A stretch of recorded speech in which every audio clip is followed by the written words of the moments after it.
करमुज्ज्वलं तिमिरजालहरं प्रकरं सदा किलिधरामि सुमङ्गलिकं मुदा। नमोकार नमोकार महामंत्र नमोकार नमोकार नमोकार महामंत्र नमोकार। नवग्रह इसके रहे पक्ष में हो, नवग्रह इसके रहे पक्ष में जो जप ले 9 बार नमोकार नमोकार महामंत्र नमोकार नमोकार नमोकार महामंत्र नमोकार। श्रावक इसको जप के मुनि संत हो गए, श्रावक इसको जप के मुनि संत हो गए। संतों ने जपा तो अरिहंत हो गए, संतों ने जपा तो अरिहंत हो गए। अरिहंतों के लिए खुल गया हो, अरिहंतों के लिए खुल गया मोक्ष महल का द्वार। नमोकार नमोकार महामंत्र नमोकार नमोकार नमोकार महामंत्र नमोकार। नवग्रह उसके रहे पक्ष में हो, नवग्रह जिसके रहे पक्ष में जो जप ले 9 बार नमोकार नमोकार महामंत्र नमोकार नमोकार नमोकार महामंत्र नमोकार। आचार्यों के आचार को आचरण करो, आचार्यों के आचारों को आचरण करो। नमोकार से आगम शिक्षा ग्रहण करो, नमोकार से आगम शिक्षा ग्रहण करो। नमन लोक के सर्व साधुओं हो, नमन लोक के सर्व साधु को हो बारंबार नमोकार नमोकार महामंत्र नमोकार नमोकार नमोकार महामंत्र नमोकार। नवग्रह उसके रहे पक्ष में हो, नवग्रह उसके रहे पक्ष में जो जप ले 9 बार नमोकार नमोकार महामंत्र नमोकार नमोकार नमोकार महामंत्र नमोकार नमोकार नमोकार महामंत्र नमोकार। जय बोलो नमोकार महामंत्र की जय जय। जब कोई अच्छा कार्य करता है तो क्या करना चाहिए? हमारे बोलने पर बोलिए परम पूज्य मुनि श्री अरिजीत सागर जी महामुनि राज की जय। बोलिए क्षुल्लक श्री सामयोग सागर जी महाराज की जय। गुरुदेव अगर सहारा तुम्हारा ना होता, गुरुदेव अगर सहारा तुम्हारा ना होता तो ये सुंदर संसार हमारा ना होता। तूफानों की तबाही में हम गुम हो जाते कहीं अगर सर पे हाथ तुम्हारा ना होता, अगर सर पे हाथ तुम्हारा ना होता। आज हमारे मन में विचार आया और हमने सोचा गुरुदेव के चरणों में निवेदन करेंगे। हे गुरुदेव, हम अज्ञानी लोग हैं, हमारे मन में भिन्न भिन्न प्रश्न उठना लाजमी है और उनका आगमुक्त समाधान हमको मिले, इसके लिए मैं आपके श्री चरणों में 15 मिनट का समय और चाहता हूं। हाँ, और पूरी समाज की तरफ से चाहता हूं जिन जिन के मन में जो जो प्रश्न हो वो प्रश्न यहां पर महाराज श्री के समकक्ष रखें और उनका आगमुक्त समाधान इस सभा के माध्यम से पाएं। ऐसा ही गुरुदेव आपके श्री चरणों में हम निवेदन करते हैं कि आपका 15 मिनट का समय और सबको मिले तो जो भिन्न भिन्न शंकाएं हम लोगों के मन में चलती रहती हैं उनका भी निवारण हो और वास्तविक जो मार्ग है उसका भी हमको पता चले। ऐसा हम आपके श्री चरणों में निवेदन करते हैं। साथ ही निवेदन करते हैं गुरुदेव आपकी मंगलमयी देशना से हम सभी लोग लाभान्वित हों। हे गुरुदेव नमोस्तु नमोस्तु नमोस्तु गुरुदेव।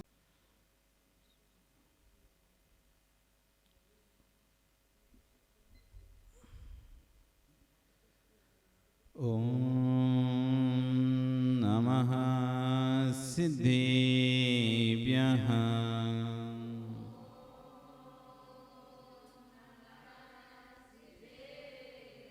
ॐ नमः सिद्धेभ्यः।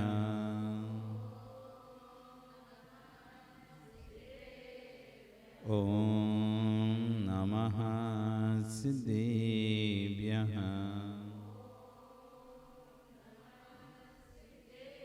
तिर्यणि खग्गिणाये रुत्तारी मोहि सिर सिरेणि विहो आईरी राओ पसियो परवादिन्यो भवेची लोए। नमो हरिहन्ताणं नमो सिद्धाणं नमो आयियाणं नमो वज्रायाणं नमो लोये सविसाहुणं। बोले अनंत अनंत से परमेष्टि भगवान की, आदिरोम आदिनाथ भगवान की, वर्तमान शशने महावीर भगवान की, आचार्य गुरु श्री षट कुलभद्र स्वामी महाराज जी की, आचार्य विश्व सागर जी महाराज जी की, अहिंसा में विश्व धर्म। बोले श्रमण मुनि 108 अरिजीत सागर जी महामुनि राज की जय। छुल्लक श्री 105 सामयोग सागर जी महाराज की जय। बबंधु वर्तमान शासन न्यायिक वर्धमान स्वामी के शासन में तीर्थंकर प्रभु के चरण निष्ठा में बैठकर हम सभी जिन दिशना का श्रवण कर रहे हैं। यहाँ पर आचार्यगण जीव के परिणामों की चर्चा कर रहे थे कि प्रभु के पाद मूल में इतनी विनय लेकर आओ, इतनी विनय लेके आओ कि आपकी विनय को देखकर दूसरे दर्शनार्थी के परिणाम बदल जाए। ऐसी कलुषता लेकर मत आओ कि आपकी कलुषता देखकर दूसरे के परिणाम दूसरे भूत हो जाए। हम यदि किसी के सम्यक निमित्त बनते हैं तो समझो कि आपने एक जीव को उपकार कर दिया, और यदि आप किसी की श्रद्धा तोड़ाने में बनते हो तो आप समझ लो कि आपने जिन शासन का नाश कर दिया। आपकी जो दैनिक दिनचर्या है वो जीवों की श्रद्धा जोड़ाती भी है और जीवों की श्रद्धा तोड़ाती भी है। यदि आप धर्मात्मा हैं, मंदिर में पूजा पाठ करते हैं और वैसी शांत, जितनी शांति से आप मंदिर में पूजा पाठ करते हो और जितने अच्छे भाव रखकर लोगों से बात करते हैं, और वैसे यदि आप घर में रहते हैं तो घर के लोग कहेंगे नहीं ये एक ही है, जैसी मंदिर में है वैसी है। ऐसा नहीं कि मंदिर में कुछ अलग और यहाँ कुछ अलग। सो तुम्हारी क्रिया देख के नहीं भी कोई धर्मात्मा हो तो इनके जैसा होना चाहिए। जब से इन्होंने धर्म को अपनाया है तब से इनके परिणाम शांत हो गए, राग द्वेष से रहित हो गए, छल कपट से रहित हो गए। ये है धर्म का प्रभाव। सिद्धा जुड़ी और भाई यहाँ पर कुछ और घर पर कुछ और दिखे, अरे देख लिया कितनी पूजन करते हैं, देखो तो वैसे कलुषित परिणाम है। इससे अच्छे तो हम हैं, पूजा तो नहीं करते लेकिन दिन भर अच्छे से तो रहते हैं। हम हैं, हम भले मंदिर नहीं जाते, हम भले पूजा नहीं करते, दर्शन करके आ जाते हैं, लेकिन ऐसी लड़ाई झगड़े तो नहीं करते। अपने ही परिणाम दूसरों की श्रद्धा जुड़ाते हैं और अपने ही परिणाम दूसरों की श्रद्धा तोड़ाते हैं। आशीर्वाद कह रहे हैं इतनी विनय रखो कि श्री जी के सामने आपके नैनों से शुभ वर्णा टपकने लग जाए, और सामने जो दर्शनार्थी हैं वे सारे के सारे उससे प्रभावित होने लग जाएं। लोग घर छोड़कर मंदिर की ओर आने लग जाएं, जैसे मंदिर के द्वारे पर पानी रखा होता है। आपके यहाँ है कि नहीं पानी? पैर धो के आते कि नहीं आते? क्यों पैर धो के क्यों आते हैं? किस लिए आते हैं? चप्पल पहन के आते इसलिए, और पैर में किसी प्रकार की कोई गंदगी ना लगी हो।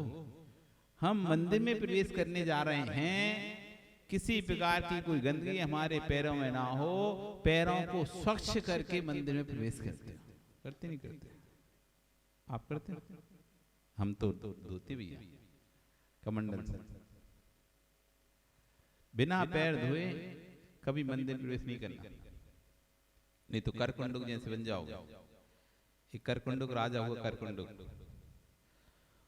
जब वो राजा हुआ तो उसके दोनों हाथ और दोनों पैरों में खुजली हो गई। कुछ लोग होते ना, पूरा शरीर तो सुंदर है लेकिन हाथ पैर खराब रहते हैं उनके। मयूर देख लो, मयूर का शरीर इतना सुंदर है, पंख सुंदर है, लेकिन उसके पैर सबसे खराब। तो ऐसे एक राजा हुआ जिसके हाथ पैरों में खाज हो गई, खुजली। एक दिन नगर में अवधि ज्ञानी विराज पधारे। राजा दर्शन के लिए गया और वहां पर महाराज को उपदेश सुना, और उपदेश सुनने के बाद उसने प्रश्न पूछा, स्वामी मैंने सुना है कि पूर्व पुण्य के उदय से धन संपत्ति मिलती है, तो इसका मतलब यह है कि मैंने नियम से पूर्व में कोई बहुत अच्छा पुण्य किया होगा, जो मैं राज्य पद पर प्राप्त आसीन हुआ हूँ, राजा के पद पर प्राप्त हुआ हूँ और धर्म के पद को प्राप्त हुआ हूँ। पर मैंने ऐसा कौन सा पाप किया कि एक तरफ तो मेरे पास धन संपत्ति है, एक तरफ तो पुण्य का उदय दिखाई दे रहा है, और दूसरी ओर साथ में पाप का उदय भी दिखाई दे रहा है। एक साथ दोनों कैसे?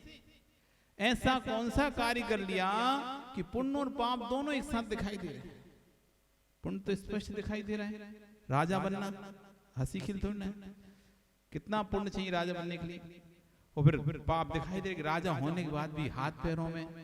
नहीं तो देखा जाता है जो जितना अच्छा ऊंचे पैसा वाला तो का शरीर भी सुंदर होता है, दिखता सुंदर होता है, सब कुछ अच्छा होता है, क्योंकि इधर पुण्य का पैसा है, पुण्य था तो इसलिए पैसा भी आ गया और शरीर भी मिल गया। लेकिन यहाँ दोनों चीज दिखाई दे रहे हैं, पुण्य पाप दोनों एक साथ दिखाई दे रहे थे। तब महाराज ने कहा, ये तुम्हारे पूर्वोपार्जित कर्म का उदय है। इससे पूर्व में तुम एक ग्वाले थे,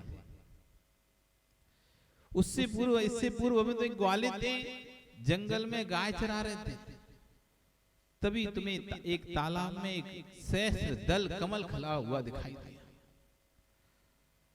तुम तालाब में प्रवेश करके उस कमल को तोड़े और सोचे कि ये कमल तो मुझे अपने सेठ को देना चाहिए, और आप सेठ के पास गए, सेठ जी से कहते हैं कि सेठ जी ये कमल मुझे जंगल में मिला है, सहस्त्र दल कमल है, 1000 पत्तियां हैं इसके अंदर, आप इसे रखिए, आप मेरे मालिक हैं, सेठ हैं, तो आप इसे रखिए। तो सेठ उस कमल को देखता है और सोचता है, अरे अपन तो राजा के अधीनस्थ हैं, हम तो राजा के अधीनस्थ हैं। तो उसको कहते हैं, एक काम करो तुम ये राजा को दो, इसका स्वामी तो राजा है। राजा के पास जाता है, राजा को सहस्त्र कमल समर्पित करता है, तो राजा सोचता है कि मैं तो खुद भगवान के चरणों में झुकता हूं। तो उसके कहते हैं, ठीक भाई तुम इसे भगवान के चरणों में उधर चढ़ा के आओ। और वो व्यक्ति जाता है और सीधा ऐसी जिनाले में घुस जाता है, ना हाथ धोता ना पैर धोता, वो तो ग्वाला था, उसे क्या ही पता, और ऐसी कीचड़ लगे हाथ पैरों से अपना कमल सहस्त्र कमल चढ़ाकर वापस लौट आता है। उससे उसे जो पुण्य का बंध हुआ, उसने उसे राजा बनाया। लेकिन जो मंदिर में जिनाले में बिना हाथ धोए पैर प्रवेश किया था, उस कारण से उसको खाज हो गई हाथों पैरों में। इसलिए मंदिर में जब भी प्रवेश करें तो पैर का प्रक्षालन करें। तो आचार्य कह रहे हैं, जैसे हाथ पैरों को धोकर आप मंदिर प्रवेश करते हो कि अशुद्धि ना फैल जाए, किसी प्रकार की अशुद्धि ना हो जाए, ऐसे ही एक बोर्ड लगा देना, उसमें लिख देना, ध्यान दो, जैसे पैरों को धो रहे हो वैसे भावों को भी धोकर मंदिर में प्रवेश करो। पैरों को तो धो लेते हैं लेकिन भावों को नहीं धो पाते। पैर के धोने से सिर्फ बाहर के शरीर की ही शुद्धि हो पाती है, लेकिन अंतरंग को भावों को धोने से अंतरंग की आत्मा की शुद्धि हो जाती है। मूलाचार प्रदीप में लिखा कि निश्चय निश्चय ही बोलकर मंदिर में प्रवेश करना चाहिए। इस निश्चय के दो अर्थ हैं। एक निश्चय का अर्थ होता है कि भाई देव जिनालय में प्रवेश कर रहे हैं, पहले से कोई देव आदि उस स्थान पर हो तो कम से कम हमको स्थान दें, हम भगवान की भक्ति पूजा करेंगे। एक अर्थ हो गया। दूसरा निश्चय के अर्थ होता है निसंग, मैं संपूर्ण परिग्रह से रहित हूं। हे प्रभु, मैं आपके दर्शन के लिए आवारा हूं और मैं 10 बहिरंग और 14 अंतरंग परिग्रहों से रहित होकर आपकी भक्ति परिग्रह 24 भेद, इन 24 परिग्रहों से निसंग होकर आपके दर्शन कर रहा हूं। उन 14 परिग्रह में क्रोध, मान, माया, लोभ, हास, रत, अरति, शोक, भय, जुगुप्सा, स्त्री, पुरुष, नपुंसक वेद, मिथ्यात्व, ये 14 परिग्रह का त्याग करके व्यक्ति जिनालय में प्रवेश कर रहा है। मैं कसायों का परित्याग कर रहा हूं, निसंग हो रहा हूं। संग यानी परिग्रह, संग यानी परिग्रह, निसंग, परिग्रह से रहित होकर। कौन से परिग्रह से रहित हो गए? अंतरंग बहिरंग दोनों प्रकार के परिग्रह से रहित होने की भावना के साथ, हे भगवान, बहिरंग में तो जो शरीर पर उपलब्ध है उसे छोड़कर शेष सब परिग्रह से रहित होकर, और अंतरंग में जो कसाय आदि भरे हुए हैं मेरे अंदर, राग द्वेष भरे हुए हैं, इसलिए लोभ, रति, अरति, शोक, भय, जो आदि भरे हुए हैं, उन सबका त्याग करके मैं आपके चरणों में आ रहा हूं। सारे ममत्वों को, सारे विकारों से रहित होकर श्री जी के जिनालय में प्रवेश करो। किसी प्रकार के विकारों को लेकर प्रवेश मत करो, कहीं आपकी अशुभ वर्णाएं उस पुण्य भूमि को विकृत ना कर दें। जैसे घर में रहते हो ऐसे जिनालय में होकर मत आओ। कोई सम्राट बैठा हो तो सैनिक, प्रजा, अधिकारी डरकर प्रवेश करते हो, व्यवस्थित रहते हैं वहां पर। किसी राजा की सभा में कोई प्रवेश करे तो कैसे जाते हो? व्यवस्थित हो जाते हो, एकदम सतर्क रहते हो, कोई गलती ना हो जाए, डर कर प्रवेश करते हो। भयभीत होकर व्यवस्थित रहने वाले जीवों तो आश्चर्य कर भयभीत होकर रहते हो। भयभीत होकर व्यवस्थित रहने वालों जीवों की संख्या तो कोटि कोटि है। जो भयभीत होकर व्यवस्थित रहते हैं उस क्षेत्र की वर्णाएं तो भयावह होती हैं, डरावनी होती हैं, लेकिन अरिहंत के पादुल में, निर्गंध के पादुल में भयभीत होकर मत जाना, वहां पर व्यवस्थित होकर जाना। व्यवस्थित होकर बैठना। जैसे तुम जिनवाणी के पास, अरिहंत के पास, निर्गंध गुरु के पास व्यवस्थित होकर बैठोगे, तुम्हारे हार्मोन्स बदल जाएंगे और परिणाम बदल जाएंगे। वे प्रशस्त परिणाम अनेक जीवों को शांति की अनुभूति कराएंगे। तात्विक दृष्टि से समझिए, वस्तु व्यवस्था को वस्तु व्यवस्था समझो। भयभीत होकर एक पुरुष को भयभीत करा जाए, उसकी धड़कन नापी जाए, तो एक जीव को शांति से बैठाया जाए, उसकी धड़कन नापी जाए। दो जीवों की धड़कन आचरण करें, एक भयभीत करके किसी व्यक्ति को बिठाला जाए, उसके शरीर की धड़कन नापी जाए, और एक शांति से एक व्यक्ति बैठा, उसके शरीर की धड़कन नापी जाए। कौन की तेज आएगी? जो भयभीत है उसकी धड़कन अधिक हो जाएगी, जो शांति से उसकी धड़कन कम हो जाती है। भयभीत पुरुष की दोनों की धड़कन में अंतर होगा। भयभीत पुरुष की आयु कम होगी। आगम के शब्द समझिए, भयभीत पुरुष की आयु शीघ्र क्षीण होती है। इस बात को आप मानते हो कि नहीं? मित्र, एक बहुत अच्छी बात आपसे कह रहा हूं, जिसे आप धीमा जहर बोलते हो, एकाएक किसी को नहीं मानना चाहता, प्रकट भी नहीं हो, व्यक्ति मर जाए, उसको कहते हैं धीमा जहर।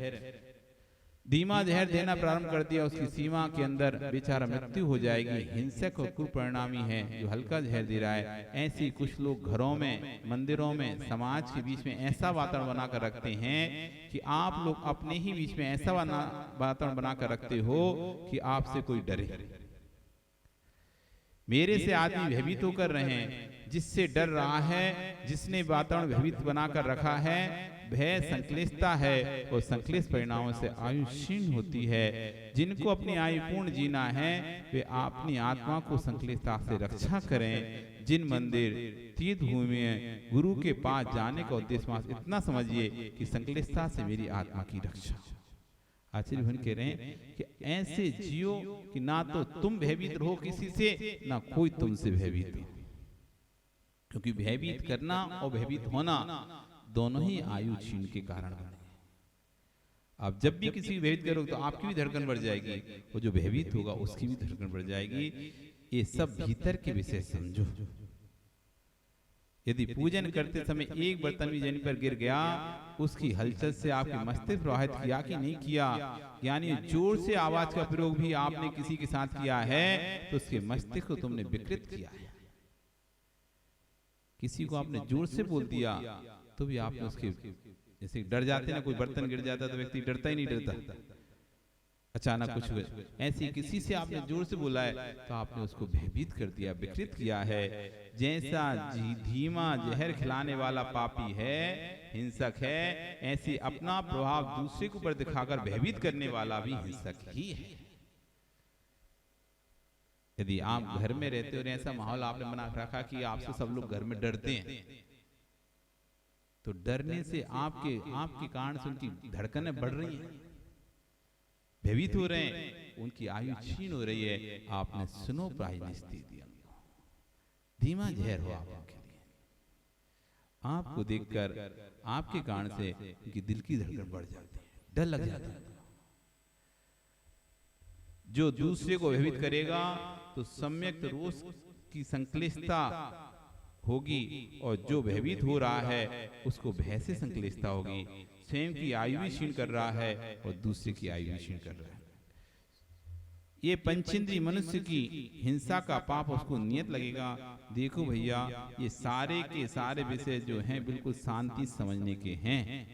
बहुत सारे विषय ऐसे होते हैं जिन्हें हम शांति से हम देखते हैं। कसाय में जब उन विषयों को सुनने की कोशिश करोगे तो आप अपनी जिद से हटोगे नहीं। बहुत सारे विषय तार्किक दृष्टि से जब हम रखते हैं तब समझ में आते हैं कि हमने जो सोच के रखा है वो गलत है। बाजार में सोना बिकता है, हमें तो ऐसा लगता है हम जो पहने वो सोना ही है, हम जो पहने सोना ही है। लेकिन आजकल तो इतना फ्रॉड चल रहा है कि चांदी पर सोने के अच्छे मोटा पत्थर चढ़ा दिया, पता नहीं चल रहा तुम सोना पहने को चांदी पहने। तुम्हें तो लग रहा तुम सोना पहने हो, लेकिन जब वही वस्तु कसौटी पर कसी जाती है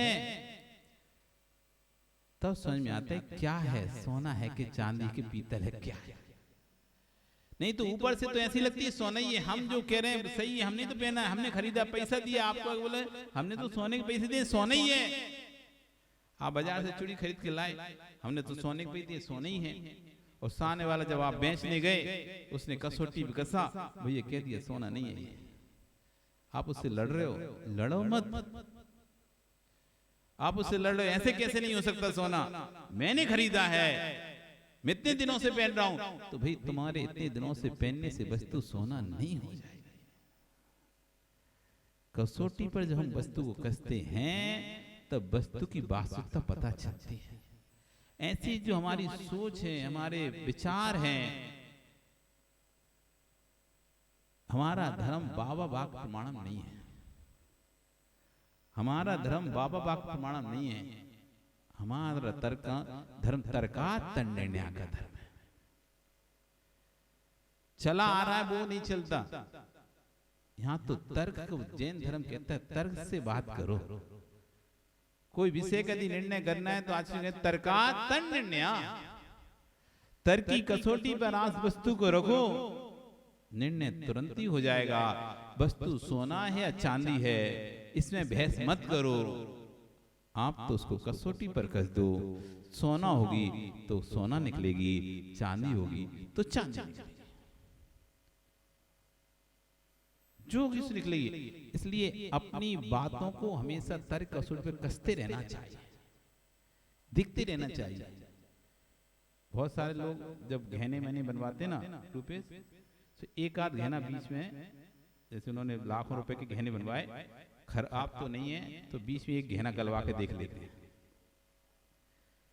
कोई सब एक जहां से बनवाया है वो वहां से लेने के बाद एक गहना गला के देख लेते हैं कि पता चल जाता है कि जो उसने कहा है वास्तव में सोना है कि नहीं है, कि गड़बड़ है। जितना का वैसे तो क्या पता चलेगा, जब तक कसौटी पर गलेगा नहीं, तपेगा नहीं, तब तक पता नहीं चलेगा कितना खोट है, कितना चोखा है, कितना खोटा है। और एक गला लिया समझ में आता था नहीं, अब बाकी सब ठीक है। ऐसे अपने तर्कों को, अपने विचारों को जब आप तर्क की कसौटी पर रखोगे और यदि एक विचार आपका कसौटी पर कस्सा हो जाए, सही आ जाए, तो समझना हाँ आगे भी विचार आपके सही हो सकते हैं। और आपके विचार यदि कसौटी पर अच्छे नहीं सेट हो रहे हैं तो फिर आप समझो कि हमें परिवर्तन करना ही पड़ेगा, दूसरी बात माननी ही पड़ेगी। इसलिए अपने ज्ञान को आचार्य वन कहते हैं आगम की कसौटी से नापो, अपने ज्ञान को किसी परंपरा से मत नापो। आप अपने ज्ञान को किसी परंपरा से या रूढ़ी से नहीं नापो, आप अपने ज्ञान को अपने आगम से, क्योंकि आचार्य ने एक ही बात कहा है, परंपरा आंख आगम चक्षु साहू। साधु की आंख कोई परंपरा नहीं है, साधु की आंख कोई रूढ़ी नहीं है, साधु की आंख आगम है। जो आगम में है वही साधु को सत्य प्रमाण बोलना पड़ता है। अब वो चाहे पसंद आए चाहे नहीं आए, वो भिन्न विषय लोगों को, लेकिन आगम साधु को तो आगम ही बोलना पड़ेगा।